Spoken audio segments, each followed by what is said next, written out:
Today we're going to talk about the samurai. That is, the Japanese warrior class. We're going to talk about an exciting moment in samurai history, a pivotal battle, and the main characters involved. So, here we go. Sekigahara and the samurai. The Battle of Sekigahara. This battle was at the end of the Sengoku period, i.e. the Warring States period. It was the largest and one of the most significant battles in Japanese feudal history. It transformed the trajectory of Japanese history and its relations with the rest of the world. The Sengoku period was a turbulent time, with the various feudal samurai lords trying to muster control over the nation of Japan. It saw many bloody conflicts and the rise of the notorious Nobunaga, of whom many Japan fanatics are aware. Nobunaga was a brutal samurai, or bushi, whom oversaw campaigns of utter brutality, although he is revered and renowned for his sense of justice. Nobunaga was an exceptionally brilliant fighter with a sense of equality and liberty, despite his ruthless killings of the Buddhists and Christians alike. He despised religion on the whole, but could see its merit. What he feared was how religion creates a parochialism, a gang mentality if you will. He massacred Christians and Buddhists alike, as their inward-looking gang mentality created a barrier to the homogeneous society he envisaged, the society as one. Nobunaga died shortly before this battle of which we speak at what is known as the Honno-ji incident. The Honno-ji incident saw the formidable subordinate of Nobunaga rise to power, his name Akechi Mitsuhide. Mitsuhide, it is said, had unknown reasons for the attempted assassination of Nobunaga. Some reasons include a personal insult. Nobunaga's brutality, and less prominent is the notion that Nobunaga asked him to assassinate him if he ever felt that his moral code was in falter. The latter is something of an urban myth, so too the notion of the insult in public. The first reason is prominent, but ultimately there is no conclusive agreement on the matter. Nonetheless, Nobunaga and his son committed seppuku, suicide by the samurai's second sword. Alongside Nobunaga was an African slave whom had been freed by Nobunaga, as under Nobunaga no man nor woman should ever be slaves. The whereabouts of Yasuke, the African samurai, was never known, but it is known that he fought to give Nobunaga the time he needed to die in a way that is perceived by the contemporaries of the time in a valiant way.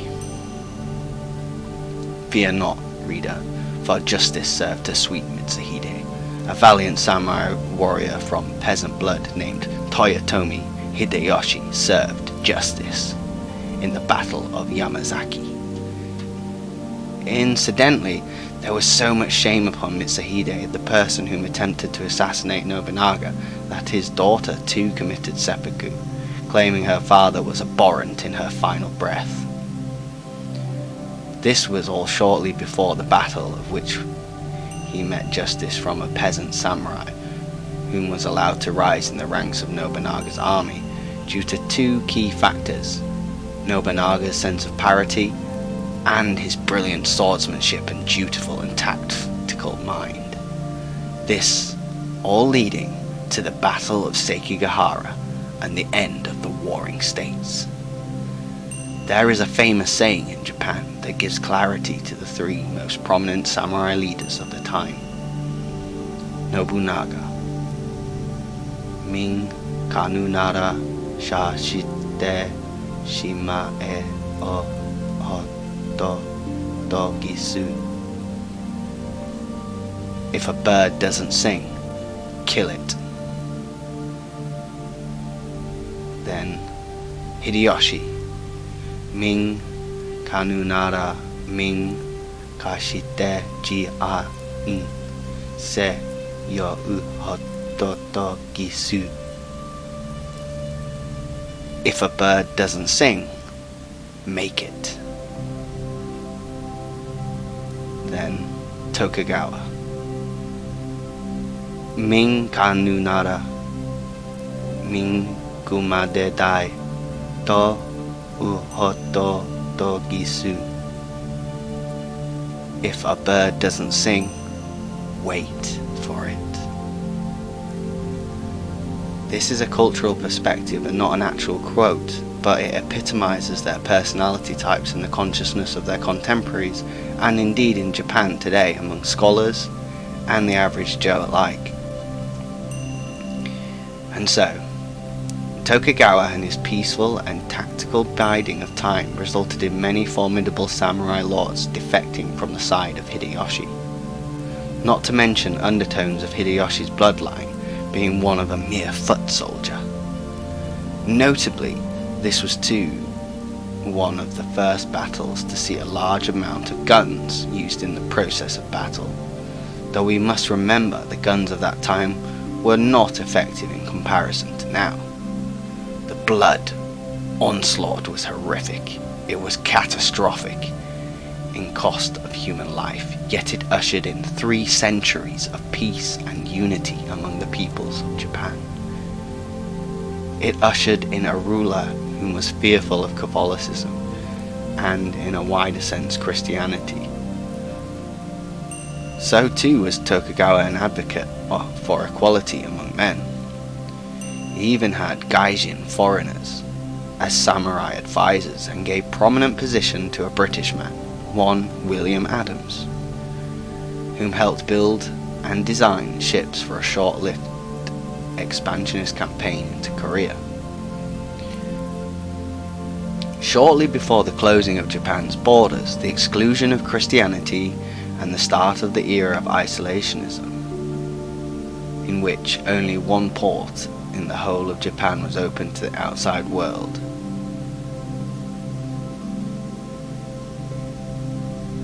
This move entrenched Japanese identity and formed the foundation of a unique and beautiful culture. While other nations were melding and integrating, Japan was forming unique cultural traditions and indeed seeing them protected in this era. Feudal Japan became once more united. The end of the Sengoku period, the transition of power, brought in a new era of peace and some interesting methods of retaining it. Another aspect we will look at in future pieces. I hope you enjoyed this insight. Although this piece is not referenced beyond the quote of the leaders, which has considerable notoriety, I hope to reference this in the future, and I welcome any criticism in terms of barriers to understanding and any facts or areas of clarity that I need to develop. In terms of the strategic battle movements of Sekigahara, I will consider doing a vlog in the future. However, for now I just want to cover the knock-on effects of the period leading up to it and after. Thank you for your time. Have a good day. I hope you found it an interesting journey.